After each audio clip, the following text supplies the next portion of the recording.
नमस्कार मंडळी. समर्थ रामदासांचे जीवन कार्य दर्शन भाग 45 आणि भागाचं शीर्षक आहे समर्थांचे स्त्री दाक्षिण्य. मंडळी, समर्थ शिष्यांमध्ये ज्या स्त्री शिष्या होऊन गेल्या त्यांची माहिती आपण मागच्या भागांमध्ये बघितलेली आहे.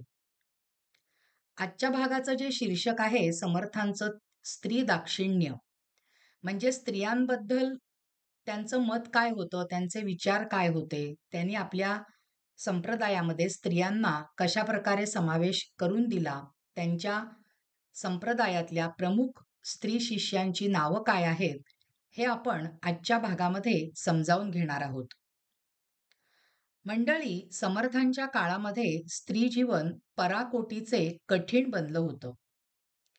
जी आक्रमक लोक होती त्यापैकी कोणीही यावं आणि कोणत्याही स्त्रीला कधीही ओढून न्यावं अशी भयंकर परिस्थिती तेव्हा होती.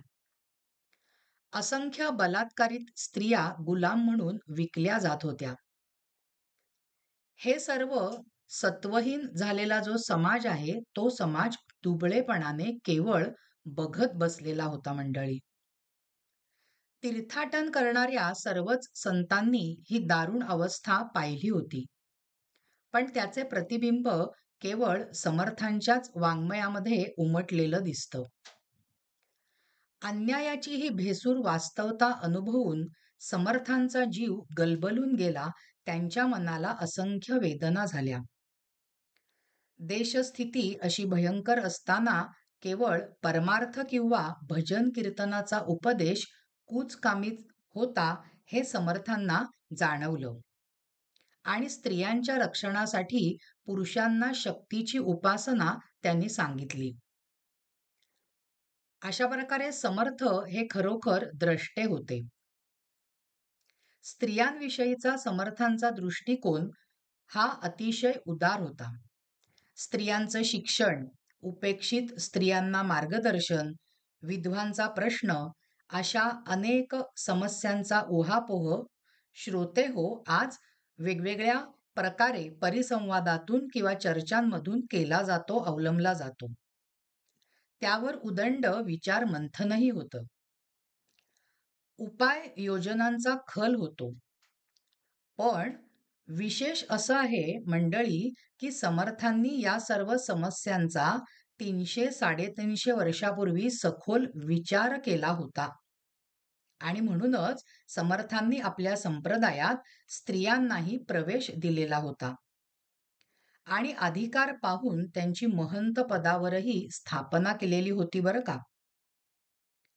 समर्थांचा अनुग्रह घेऊन परिस्थितीप्रमाणे संप्रदायाचे कार्य करणाऱ्या स्त्रियांमध्ये उद्धव स्वामींच्या मातोश्री अन्नपूर्णाबाई, कल्याण स्वामींच्या मातोश्री रुक्मिणीबाई, सतीबाई शहापूरकर, द्वारकाबाई, नवाबाई, भानाबाई, आपाबाई, सखाबाई, गंगाबाई, गोदाबाई, सरलाबाई, कृष्णाबाई या स्त्रियांची नावे आपल्याला प्रामुख्याने घेता येतील. पण श्रोते हो, या सर्व शिष्यांमध्ये अग्रपूजेचा मान चिमणाबाई उर्फ अक्का आणि वेणाबाई यांना दिला जातो आणि ते अगदी रास्तच आहे, बरोबरच आहे, कारण तेवढं त्यांचं कार्यकर्तृत्व आणि त्यांची हुशारी होती. यापैकी अक्काबाई ज्या होत्या त्या कराडचे जे रुद्राजीपंत देशपांडे होते त्यांच्या कन्या होत्या. त्यांना बालपणीच वैधव्य आले.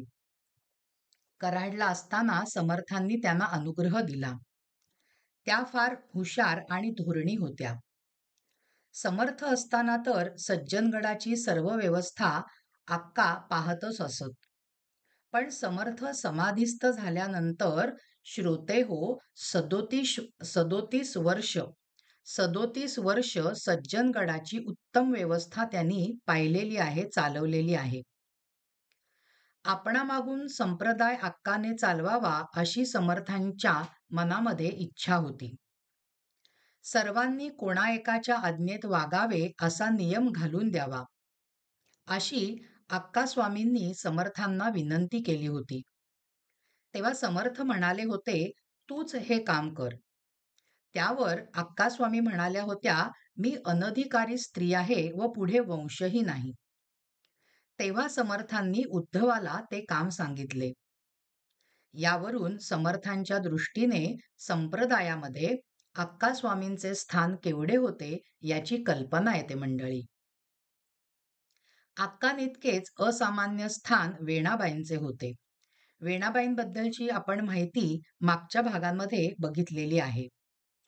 वेणाबाई ग्रंथकर्त्याही होत्या, उत्तम लेखन करायच्या. त्यांचा सीता स्वयंवर हा ग्रंथ अतिशय प्रसिद्ध आहे.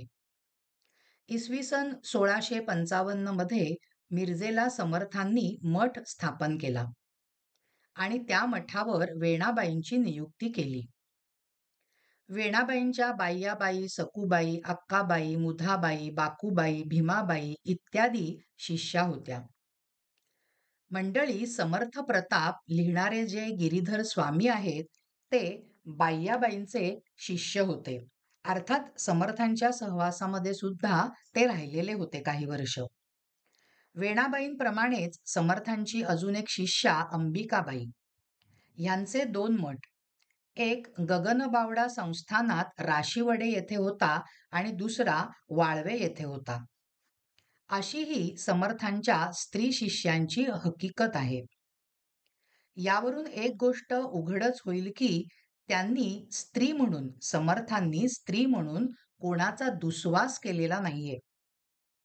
उलट आदरच व्यक्त केलेला आहे. जेथे गुण दिसला व गुणी दिसला तेथे त्याचा आदरच केला व त्याचा आपल्या संप्रदायामध्ये समावेश करून घेतला.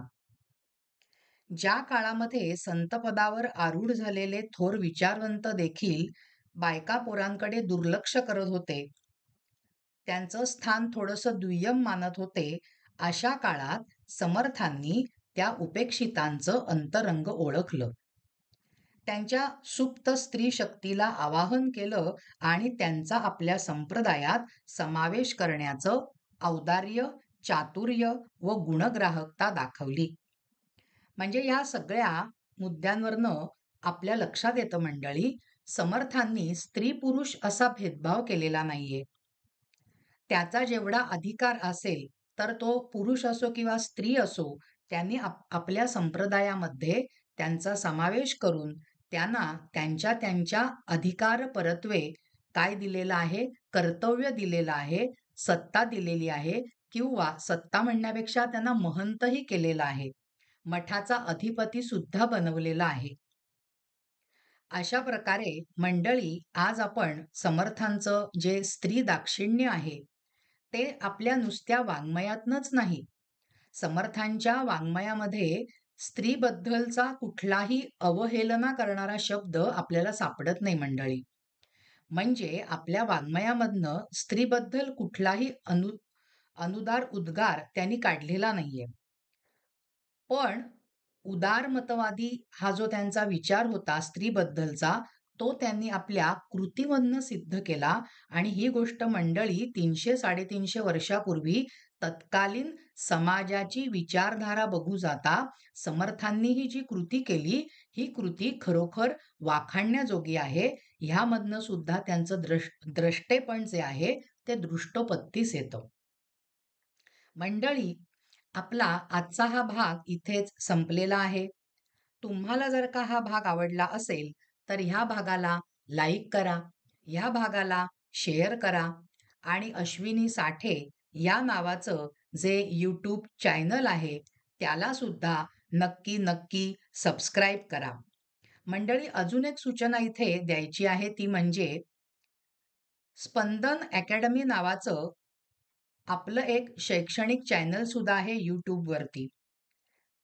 त्या चॅनलमध्ये मी 8वी 9वी 10वीचे मराठी आणि संस्कृत विषयाचे जे व्हिडिओ आहेत ते टाकत असते.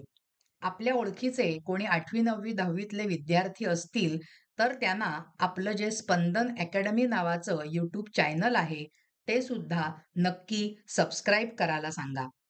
धन्यवाद मंडळी.